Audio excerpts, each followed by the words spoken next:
welcome to another episode of Reading Room right here on Freedom Square TV. Reading Room is a 15-minute show where we help you find books to own, read and use in everyday life. My name is Lillian Ezinwa, and today we'll spotlight our timeless and practical guide, Common Mistakes in English. And this book was written by Sam Phillips, published by Goodwill's Publishing House.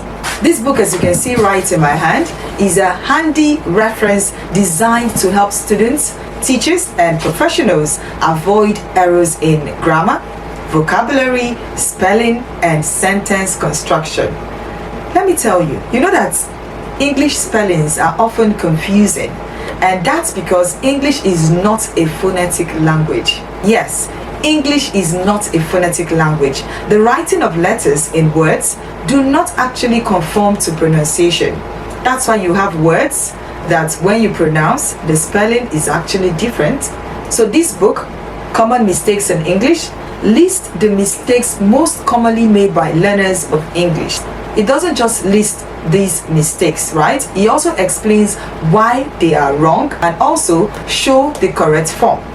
Now, in this book is actually a 23 chapter book. So you have from chapters 1 down to chapter 23.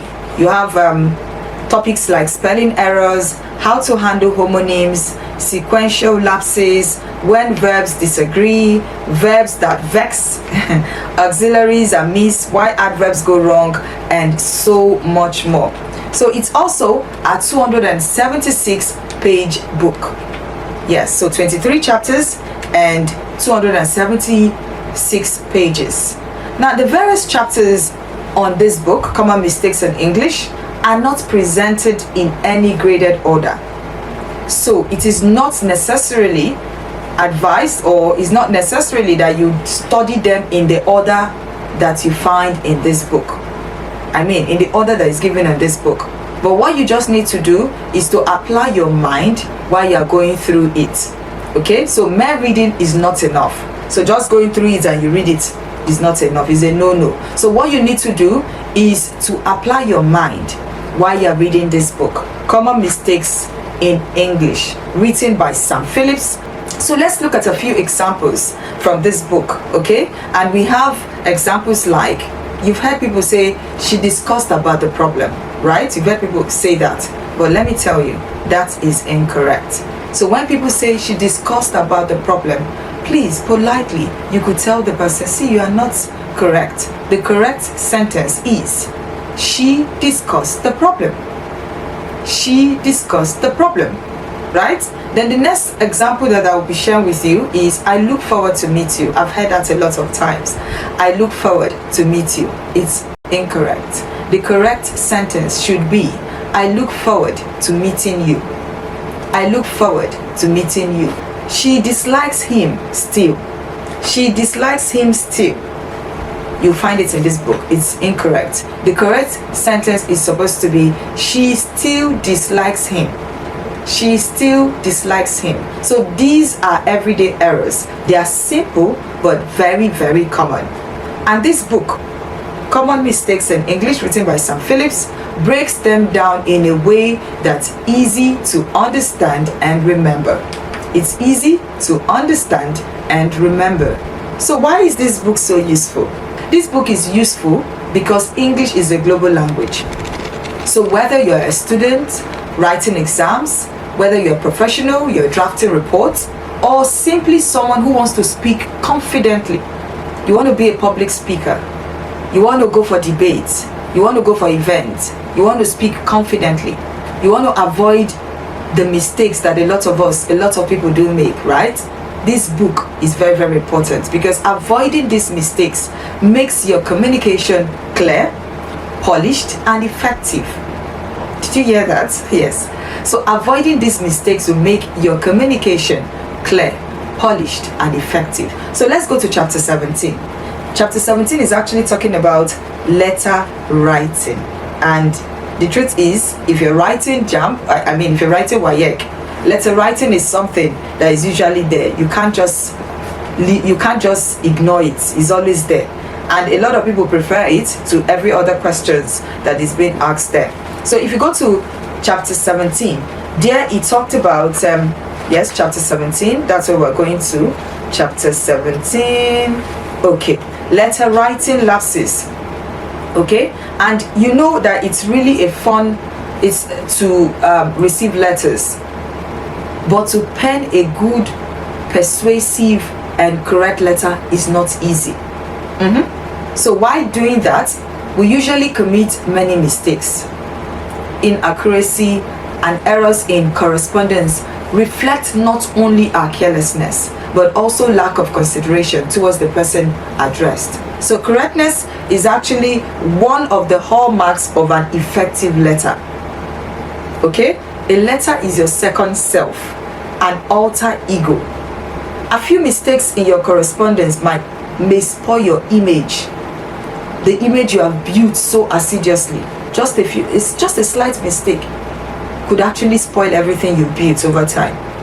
So a mistake may also cause misinterpretation and misunderstanding. Most of the conflicts you have in the workplace, at home, as regards to letters, is due to mistakes that are being made, right? So that's why this book is important.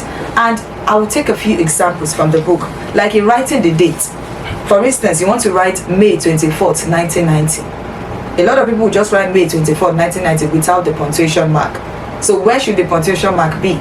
The punctuation mark should actually be after you rewrite it. So it should be 24th May, comma, 1990. That's the correct way to write a date in a letter. 24th May, comma, 1990. Let's take another example. Let's take, for instance, yours faithfully. For some of us, we just write the yours, we spell it out, Y-O-U-R-S, without any punctuation mark. But we are saying the correct thing, how it ought to be is this. You write yours without any punctuation mark. That's the correct thing. But some people will actually put punctuation after the R before the S. But it's a no as regards to letter writing. So you have other examples in the book. So in case you're looking for a book to get for your loved ones, pick up this book, Common Mistakes in English. Let's take another example. Yours truly. Some people spell truly as T-R-U-E-L-Y. My dear, it is wrong. The correct thing is supposed to be T-R-U-L-Y. T-R-U-L-Y. So yours truly.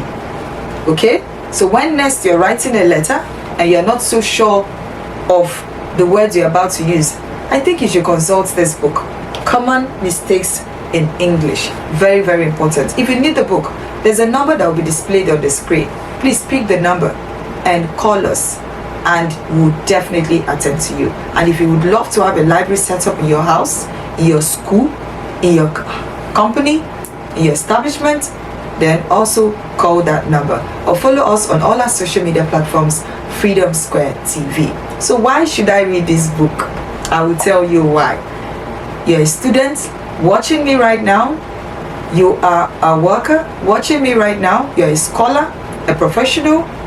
You want to develop yourself, your communication skill. You want to learn how to communicate. This book is for you. So there are so many reasons why you need to read this book. And one is to correct your everyday errors. That's one.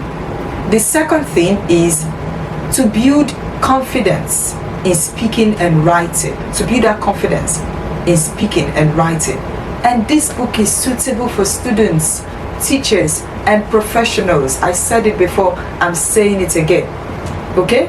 And there is a particular topic here, I think on page 23 precisely, the one that talk about the one word substitution error and the ways you can make your writing tests economical and persuasive So one should actually have a good knowledge of this. You should have a good knowledge of the one word substitution. So instead of writing a full sentence, one word can actually fill in the gap for you. Okay? So what this one word substitution does is that they serve the purpose of many words. They serve the purpose of many words. And that's not all.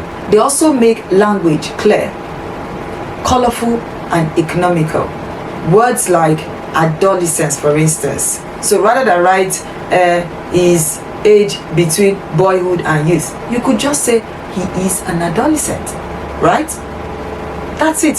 So rather than write a full sentence, you could just use one word for it.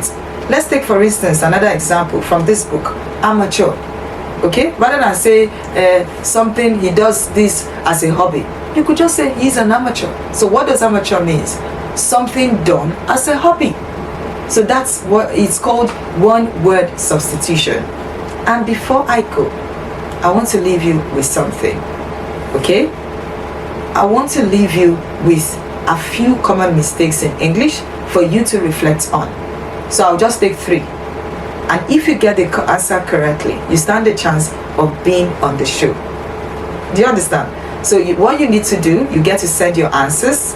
Okay, write it in the comment section, your answers. And when we go through your answers, if you're correct, you might just be lucky to be on the show with me, right? To review yet another interesting book. So the first sentence is, remember, you need to spot the errors and drop the correct version. So let's take the first one. He did better than me. He did better than me. He did better than me. That's number 1. Number 2, each must contribute what they can. Each must contribute what they can. That's number 2. And number 3, he did it in jealousy. He did it in jealousy. So these 3 questions, drop your answer on the comment section. So take some time to actually correct this, and we'll share the answers in our next episode. We'll tell you if you're correct or not. So that's our peak this week on Reading Room. And today we looked at the book Common Mistakes in English, written by Sam Phillips and published by Goodwill's Publishing House. This is a book that is short, practical, and one of the most useful companions for anyone who is serious about improving their English. So if you're serious about improving your English, this book is your guide. Look at it. This book is your guide. So if you're serious about improving your English, if you're serious about communicating effectively and making the right use of words, this is the book that you need. Okay? Remember, good communication starts with correct usage. Until next time, keep reading, keep learning, and keep expressing yourself clearly. My name is Lillian Ezinwa, and I want to say thanks to the producer of this program and to everybody on the team. Remember, if you would love for us to set up a library for you, or you would love to have any of the books that we've reviewed so far on the show, what you just need to do is to pick up your phone and send us a message. The number is displayed on the screen. Don't go anywhere. Keep it locked. Bye-bye.